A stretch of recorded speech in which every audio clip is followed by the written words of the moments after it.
Most people do not have a budget. Not because they are bad with money, but because nobody ever showed them what a budget actually is. Here is the short version. A budget is not a restriction. It is a set of instructions you write for your money before the month begins, so your money stops making its own decisions. Right now, if you have ever reached the end of a pay period and wondered where it all went, that is not a discipline problem. That is an instruction problem. Your money moved, you just did not tell it where to go first. The fix is simpler than most people expect. You look at what comes in, you assign every dollar a job before you spend it, and you pick a method that fits how your brain actually works, not how a spreadsheet thinks it should work. That last part is where most beginner budgets fall apart, and it is exactly what this episode covers. There are 3 simple approaches, and one of them will fit your life considerably better than the others. By the end, you will know which one that is, and you will have everything you need to start today, not someday. A budget is simply a plan for your money. You decide in advance where each dollar goes, so you're never left guessing where it all disappeared to at the end of the month. The way it works is straightforward. You look at what comes in, you look at what needs to go out, and then you assign every dollar a job before you spend it. That is the whole mechanism. Some of those jobs are fixed, like rent or a car payment. Some are flexible, like groceries or dining out, and some, if you build the habit, go towards saving or paying down debt. But the key is that you're making the decision ahead of time, not reacting after the fact. Most people think a budget means cutting out everything enjoyable and tracking every single penny under a microscope. That is not what this is. A budget is closer to a permission slip. It tells you what you can spend freely without guilt, because you already took care of everything that matters. When your money has a plan, you stop that familiar feeling of watching your account shrink and having no idea why. So no matter your income, whether it is steady or unpredictable, whether you are starting at 20 or starting at 50, the foundation is the same. Give your dollars a direction before life gives them one for you. Here's why giving your money a destination actually changes your behavior. There is a concept in behavioral economics called mental accounting. It was studied by the Nobel Prize-winning economist Richard Thaler, and it describes something your brain already does naturally. You do not treat all money as one big pool. You mentally sort it into categories, even without realizing it. Spending money feels different from savings.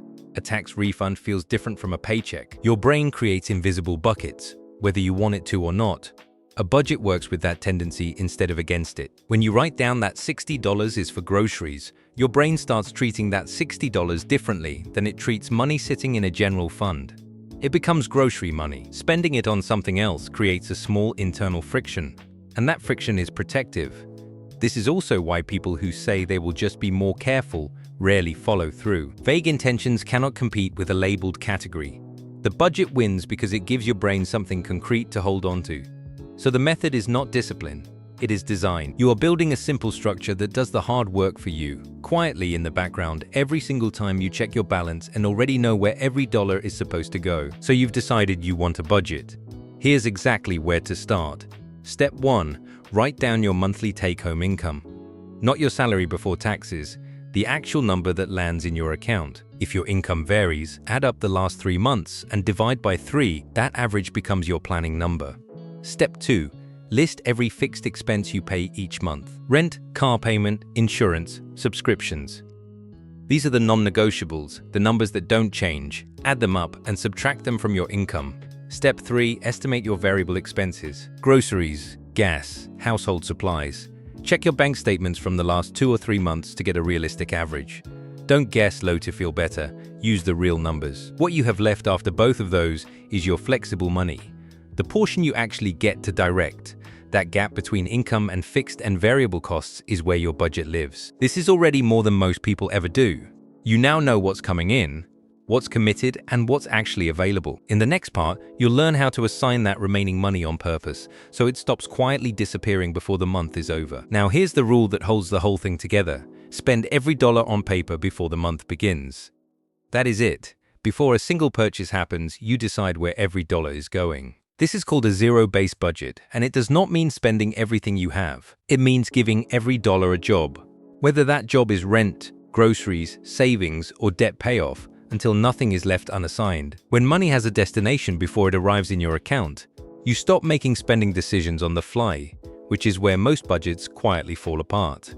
This connects to something that trips up a lot of people early on. What happens when your income changes month to month? If your paycheck is not the same every time, you do not skip the budget. You base it on your lowest expected income, cover your true needs first, and assign anything extra only after those are handled. The structure stays the same. You are just working with a more honest number. The goal right now is not perfection. It is simply giving your money a direction before the month starts, so you're making choices instead of just reacting to them. Let's look at two people, Priya and Dominic. Same city, same job, same take-home pay of $3,800 a month. Priya uses the 50-30-20 method. $1,900 goes to needs, $1,100 to wants, and $800 straight to savings and debt. She knows exactly where every dollar lands before the month starts. Dominic wings it. He pays his bills first, spends on whatever comes up, and moves what's left to savings at the end. Most months, nothing is left. After 6 months, Priya has saved $4,800. She has a 1-month buffer built, so when her car needed a repair in month 4, she paid cash and kept her budget intact. Dominic is at 0 in savings. The same car repair hit his credit card, and now he is paying interest on top of it. Same income. Very different outcomes. The difference was not discipline or willpower. It was simply that Priya told her money where to go at the start of the month instead of trying to figure out where it went at the end. That is the whole idea behind budgeting, and that is exactly what the rest of this video is going to show you how to do. Now, even with the right method picked out, there are 3 places where people quietly trip themselves up. The first is building a budget around who you want to be instead of who you actually are right now. If you eat out 4 times a week, writing in 0 for restaurants does not make it true. It just makes your budget something you ignore. Start with your real numbers, even the uncomfortable ones. The second is treating every budget like it has to be perfect before it can start. You do not need every category figured out. You do not need a spreadsheet or an app. You need to know what is coming in, what has to go out, and what is left. That is enough to begin. The third is forgetting to update it when life shifts. Groceries cost more than they did last year. Your hours changed.